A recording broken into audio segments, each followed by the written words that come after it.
Goeienaand. Moses, die man van God, het net een psalm geskryf, Psalm 90. Moontlik het hy dit geskryf in die terugkyk en terugdink oor sy lewe van 120 jaar, miskien veral oor die laaste 40 jaar van sy lewe, waarin hy die volk deur die woestyn gelei het. Die verganklikheid, die noodwendigheid van die dood van die mens, staan vir hom uit.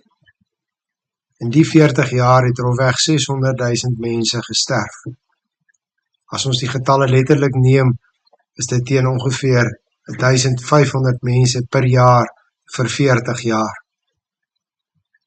In hierdie psalm wat in die woord van God opgeneem is, dwing ons vanaand om na te dink oor iets waaroor ons gewoonlik nie wil dink nie en ook nie oor wil praat nie, die dood.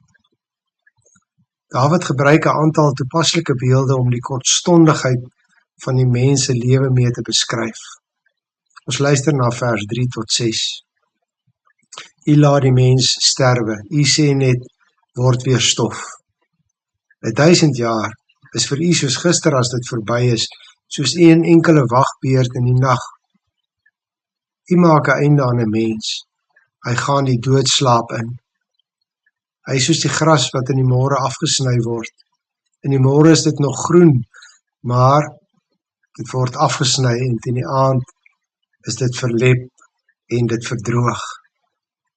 In vers 9 leer hy dat ons jare verbyskiet soos 'n gedagte, en in vers 10 dat ons lewe gou verbygaan en dat ons na ons einde toe vlieg. Soos stof, soos woestyngras wat afgesny word, soos 'n bergstroom wat na die reën skielik afkom en net so skielik weer opdroog, soos 'n gedagte wat verbyvlieg. Hoe waar is hierdie woorde nie? Afgesien nou van die onverwagse dood van 'n jong mens of die terminale doodsiekte van 'n middeljarige of die verskriklike van mense wat in ongelukke, oorloë of natuurrampe sterf, is die werklikheid van die kortstondigheid van ons bestaan gewoon vir ons 'n werklikheid. Hoe ouer jy word, hoe vinniger gaan die tyd verby. Hoe verder jy terugkyk, hoe groter word die besef dat tyd inderdaad verby vlieg en dat die lewe maar baie kort is. En dan die noodwendigheid, die einde van die lewe, die dood. Werklikheid vir almal. 70 of 80 jaar, vandag dalk 90 of moontlik selfs 100, maar dit gaan kom. En dit kom altyd vinniger as wat 'n mens verwag. In sy nadenke oor lewe en dood, kan Moses ook nie by die punt verbykom dat elke mens een dood skuldig is nie. Die dood van die hele geslag in die woestyn is immers straf op hulle ongehoorsaamheid en wantroue, toe die volk nie wou glo dat die Here hulle in die beloofde land sou inlei nie. Ons lees die verhaal in Numeri 11.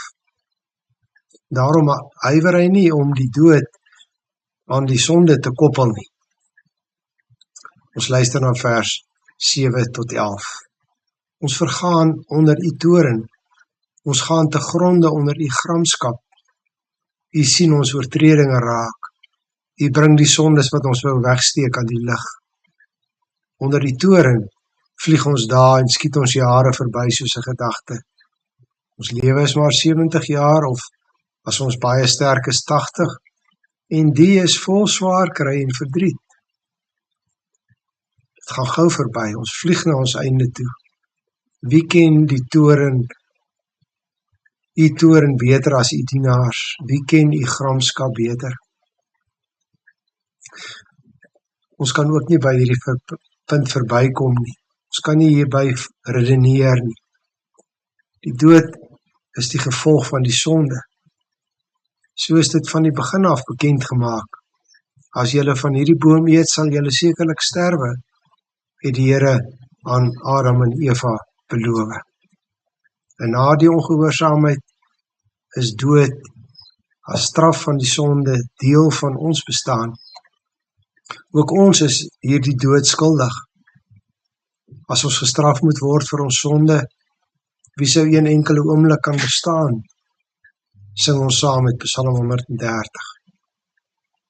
En vanuit hierdie werklikheid van die dood as straf op sonde verstaan ons dinge so siekte en ongelukke, natuurrampe, ouderdomsswakhede. Dis deel van ons bestaan. Dit is die moeite en die verdriet waarvan die digter praat. Is dit dan al? Kortstondig, noodwendig, straf op die sonde, die dood. Wel, vir vanaand is dit al. Dit is soms goed om hierdie werklikheid net so te los. Dit is immers soos dit is. Genadiglik is dit nie al waaroor Moses in Psalm 90 sing nie. Daar is goeie nuus. Goeie nag.